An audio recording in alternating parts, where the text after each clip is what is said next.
have. It's been de-stringed. It would also have some additional thread on here. And the idea is you're going to use this to sort of weave and work the thread in.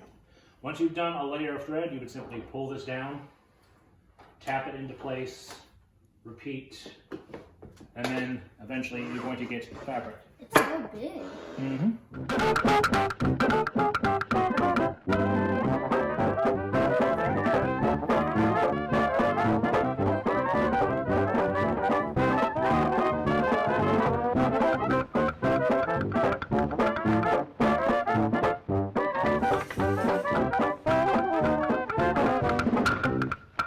His name was Colonel Charles Williamson. He was a Revolutionary War officer, fought through a good part of Virginia's Revolutionary War, where he first met our innkeeper, Benjamin Patterson. So, a few years prior to the construction of this inn, they built the first major road through this area. If you take a look at this model, this is more or less what the inn looked like when it was first constructed. Over 220 years, there's been a lot of changes, but if you pay attention, you'll see where a few things stayed the same. One thing that is different is you look at our staircase where we're currently standing. This would have been open all the way up. If we were to stand here and look straight up, you would have been all the way up to the third floor into the attic space. This is where most of our guests would have stayed. Frontiersmen who walked from as far away as New York City or Philadelphia, usually in winter. Are we going to see that? We're not going to be able to see the attic, but we're going to see a separate bedroom that's set up just like the attic. This would have accommodated around 15, but up to 30 men. There were the occasional female travelers. They probably would have been in the spare room I'm going to be showing you in just a minute. By far the popular room was probably going to be this one in here. If you want to go ahead and step inside and have a look around before I start talking about this room. This is called the tap room, sometimes called the pub. The two older boys, can you tell me what a modern name for this room might be? They're serving adult beverages. That's right. But it's not just a bar here. A lot is going to be going on in this room. Benjamin Patterson, as our innkeeper, he's going to be wearing a lot of hats, is the old term. He's probably going to be the local postmaster, as you can tell by the post box we have on the top of the desk.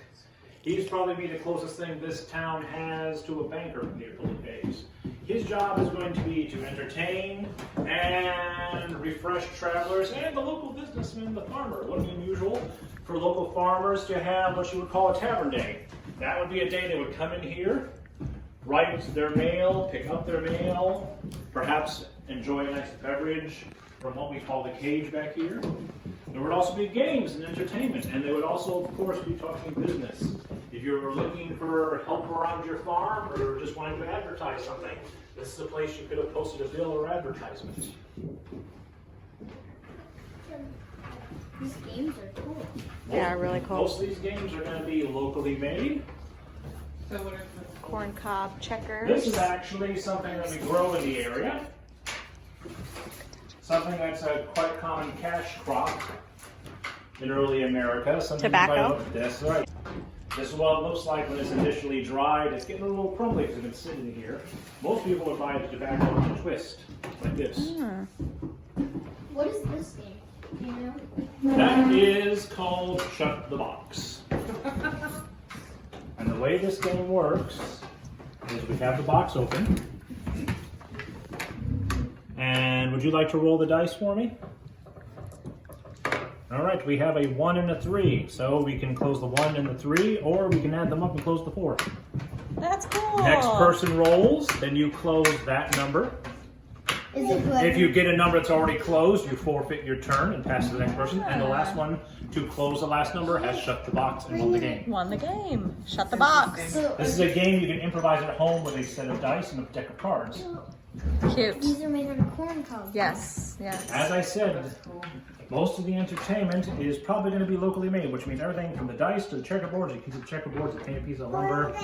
Corn cob used for the checker pieces. Even something like our dice. We might have something carved from bone, carved from wood and painted, or even maybe from lead balls from our muskets. That's really cool. That's a simple checker-style skipping game. Similar to that one probably that we Yeah, play when we go to Cracker Cracker Barrel. Is this think this one's Over like. Yes. here is something you probably all be very interested if you got to come in here to find. You know what this is? That is sugar. Oh. That is how sugar is called the sugar loaf, sometimes called the sugar cone, of course, because of the shape. Ah. This is how sugar was packaged and shipped, really up until a good part of the 19th century. If you wanted a bit of sugar, there's an old term. You ever heard an old term called penny a pinch? Yes. That comes from getting a pinch off the sugar loaf. What? You would have your sugar snips to get the pinch. And with these, I could either shave, I could simply cut, shave with edge like a knife, or using those fine points, just knock off a large chunk and grind up the sugar I needed. Usually if we're not using sugar, we're making a punch. Here in That's Tapper. so cool.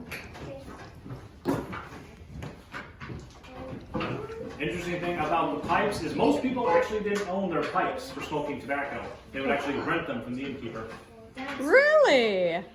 Perhaps you've seen them in movies, these long clay pipes. The reason Right. they were this styles, these were basically seen as disposable. You would rent these from the innkeeper. As the end get gunked up, instead of cleaning it out, they would simply snap off the end. Getting shorter and shorter and shorter until it's... That's so cool. That totally makes sense now. That's I'll tell really you, cool. If you live in a very large old home and you think you might live in an old inn, go digging where the outhouse used to be. If you find a lot of these cracked clay pipe heads, there's a good chance you have an old inn. Ah. These cards are so cool. So what Yeah. about these? Well, these are simply cinnamon and nutmeg here. Cinnamon and nutmeg, similar to the sugar. We're usually going to be here in the tap room for the closest thing they had to a special drink. If you were ordering a straight rum or a straight whiskey, you were probably going to prepare a punch. And a punch could have been anything, depending on what the innkeeper and you might have lemon and lime from the southern colonies. You're probably going to have some sugar and cinnamon and nutmeg at the very least on hand to shave into your punch. That's cool. And your punch is just going to be a simple bit of water, a bit of fruit juice. Around here, probably whiskey. Okay. Sweetened with a little bit of sugar. This room is significant, and this is the room where you're going to see the most original woodwork. Okay. This So, wood is the phenomenal. wood above our heads and the walls, this is all the original wood from 1796, especially in this room. 1796. Right down to, if you stand over here by the doorway and look up, you can still see the Roman numeral hash marks. These were Ah. left by the builders over 220 years ago. What? That's so cool. Each piece of lumber would have been marked so they knew precisely what section of the inn that piece of lumber was going. That's amazing. There was a flood here in June. Oh yeah, flood of 72. Hurricane Agnes flood, 1972. That is how high the water levels got those 2 days after the initial flood. 1972 was just the worst flood this building's been through. In 220 years, this building's probably been through 6 major floods Oh wow. in those years. That is not really a game. That is just someone who decided to be clever and tried to scratch their name at the table. Oh dear. Was that there? Or did somebody That was there. That was cuts for a simple game of tic-tac-toe. Like I said, most of the games are going to be simple and things we can make here in this area. That's cool. But there's going to be some things that the innkeeper provides. He's going to have beautiful newspapers when he gets hands on them, and of course, play cards. That's Pretty That fun. is part of his job as an innkeeper to not only keep guests, but both the locals who come to eat at the inn entertained here. So he's as much an innkeeper, a banker, a postman, and an entertainer as anything else. Lower this. Really pretty stairs. And wow. Do you hear the creak? The floorboards. These floorboards are beautiful.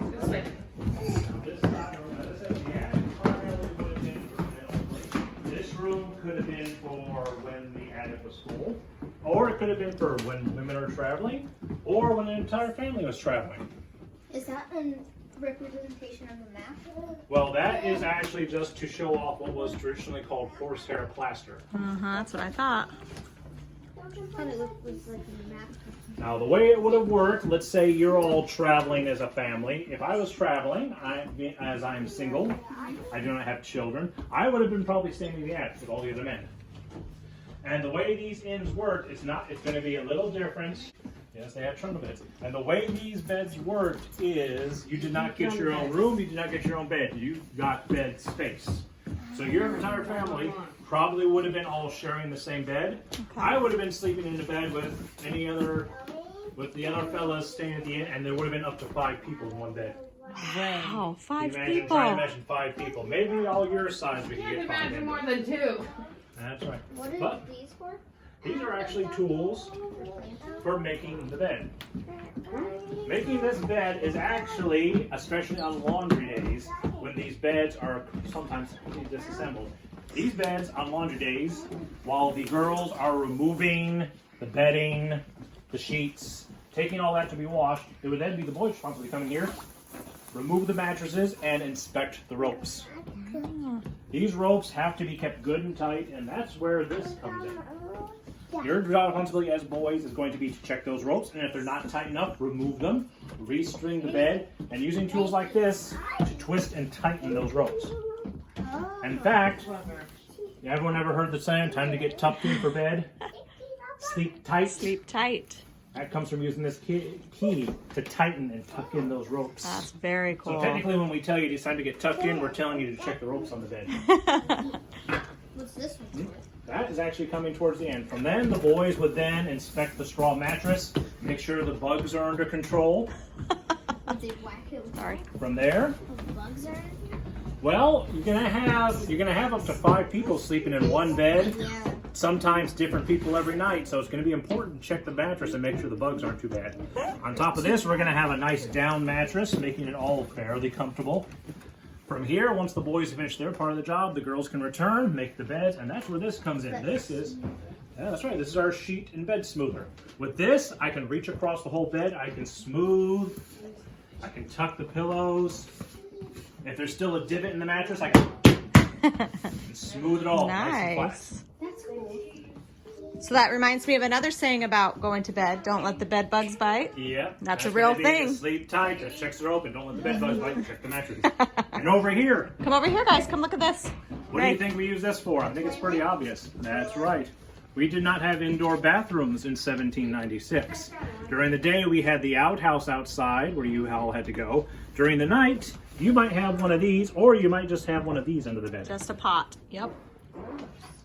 Everyone in the same, every bed would have had at least one of these under it, and everyone in the bed had to share it. Share it. And then Wow. first thing in the morning, it was usually a responsibility of the youngest boy to come through and clean them. That would be you, Mr. Ray. Well, at least until your younger brothers are, well, these younger brothers are cousins. Cousins. All Yep. right. Well, if you're all staying at the same house until, well, at least until that one is age 5, it would have been your responsibility. Wow. Are you the oldest boy in the family? I am You're the youngest boy in our family. in our family. Yep. Well, in Yep. your family as the oldest, you would have different responsibilities.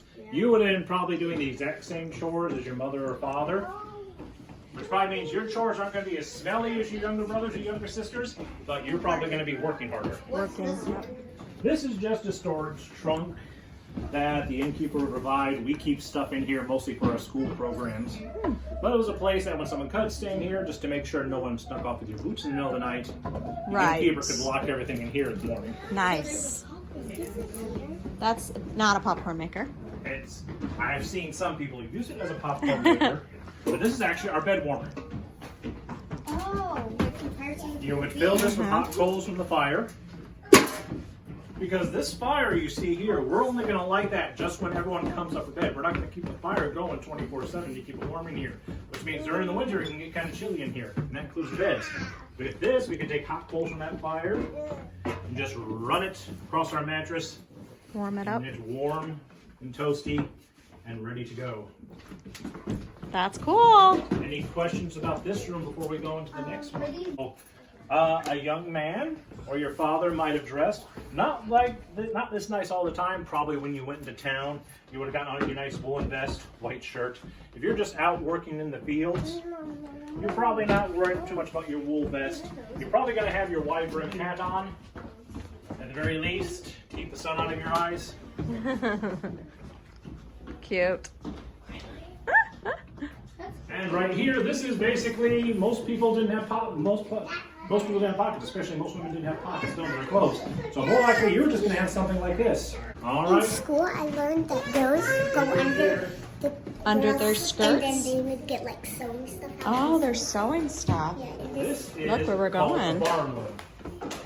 This room we call the long room. It's going to be the biggest room in the inn, and this is going to be where we can have parties, meetings, and craftsmen like the weaver and the cobbler. I think you can look over here. You can tell what the cobbler made, can't you? What does a cobbler make? What are those, Kinley? Shoes. Somebody was, yeah. They're shoes. Shoes. Cobblers are going to prepare shoes, and we're going to be very careful because some very Don't short touch. things right here.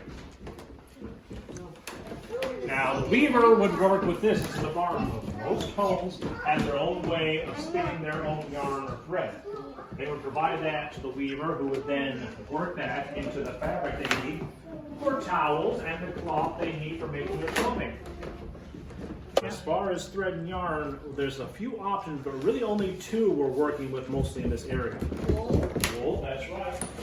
We're primarily working with wool and linen. And of course, wool, we all know where wool comes from, don't we? Sheep. That's right. In a And when it book. first comes off the sheep, once they get sheared, They have to brush it and stretch it. well, we have to, this is the uncombed wool, which Yeah. feels a little naive, even a little greasy, doesn't it? Yeah. Well, we need to card that wool, and that's where this comes in. You ever seen carding wool Yeah. before? You probably have. Have you seen carding of the wool? Yeah. Well, then you more or less know what the carding does, don't you? The whole point of the carding, just to remind you, is it's not just straightening the wool, but it's also cleaning Yeah. and breaking down that lanolin. Would either of you like to give this a try, or have you already done it before? Yeah. In a book I was reading, they talked about that. And Farmer Boy, have you read that book? Oh, yes.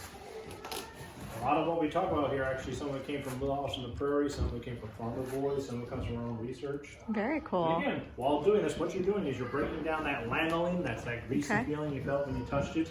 It's pulling out knots, it's pulling out dirt, and it's getting that wool to the state where it can now be stretched, twisted, and pulled into yarn or How thread. long would they do this till it was ready? Well, you had sort of got an eye for it. You basically had to keep working. You notice how it's getting straighter, but there's still like those fine little, sort of like little lumps in there. Yeah.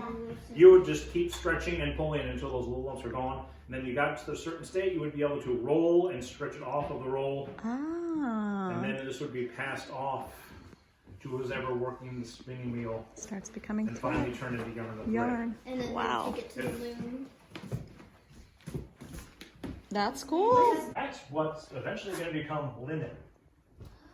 If you look at the basket behind you, this is a plant called flax. Wait, Mom. Yes. Is that the same as flaxseed? It's the Flaxseed same plant. might We come get from it, flaxseed, yeah. flaxseed oil. It all comes from the same plant. Although flaxseed and flaxseed oil tends to come from, if you look at the top of the plant, these little closed bulbs and flowers. These are the flowers of the plant. What we're working with to make clothing is actually the stem of the plant. Oh. Through a process of drying, soaking, and drying again, we can now begin a process of breaking the flax. Wow. And that starts usually with some sort of flax knife like this, actually just chopping, pulling, stretching, because what we're trying to do is inside the stalk of the plant, that's where we're going to find these fine Fibers. little fibers and hair. Oh, neat. And through breaking, cutting, combing, increasingly finer combs, probably starting with something like this, working our way, actually pulling. And again, just pulling, stretching, trying to separate that outer chaff we're not going to lose. Eventually, you get something that looks very similar to hair. In fact, this is a term you might not have heard. You ever heard someone called a flaxen girl or a tow-headed boy? Tow-headed boy. Those come from this material, which is called tow. And even the term tow rope technically comes from this material. This would be used Yeah, I know.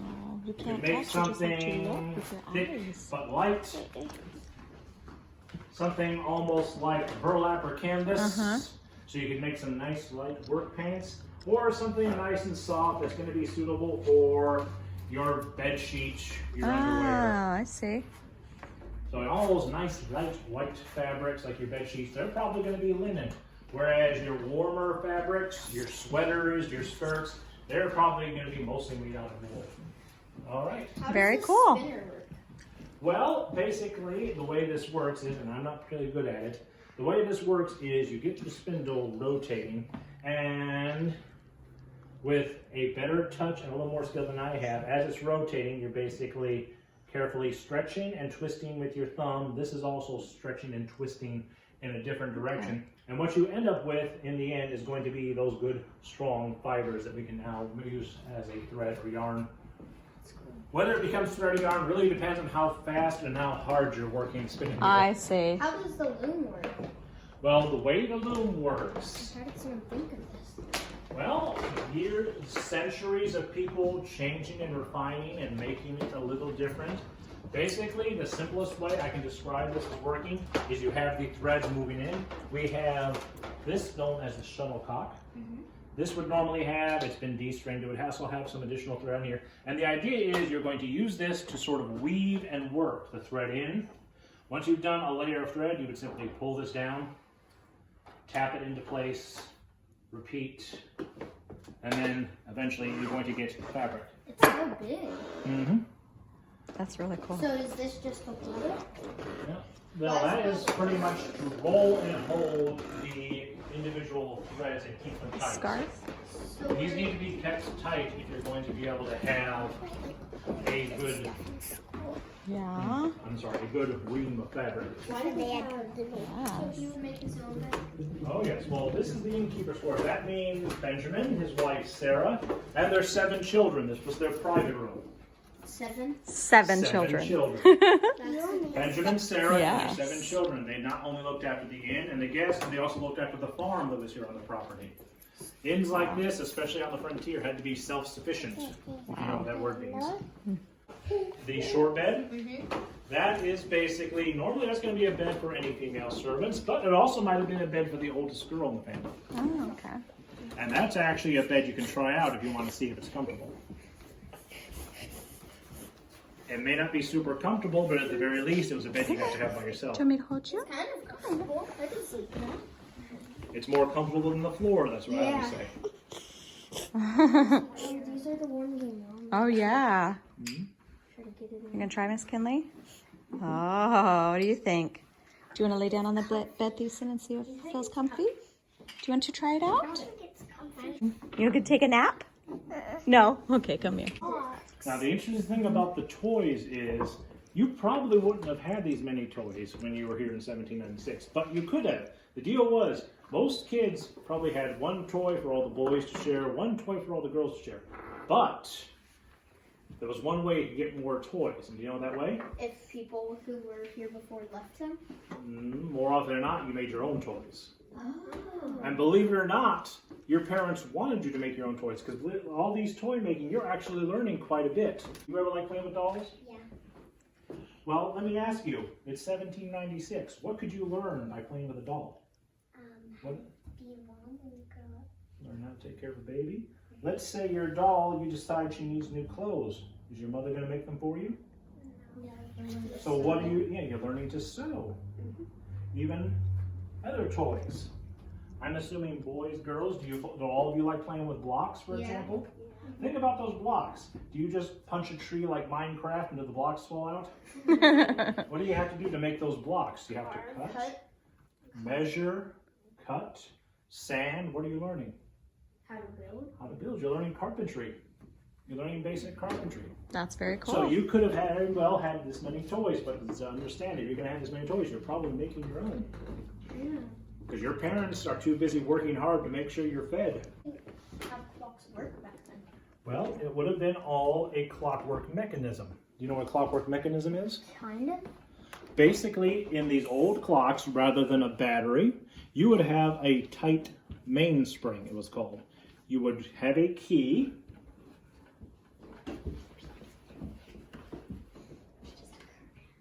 And you would actually insert the key, and you would use this to wind and pull that spring tight. Once the spring is tight, there's going to be a gear mechanism. And as that spring slowly unwinds, the gear is going to click once, and that's going to make a second. It's going to click again, that's another second.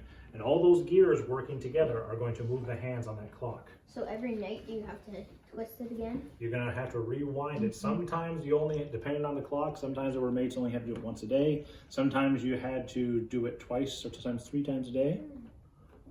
Are these Yeah. bird feathers? These are bird wings. This is an entire bird wing. What's it for?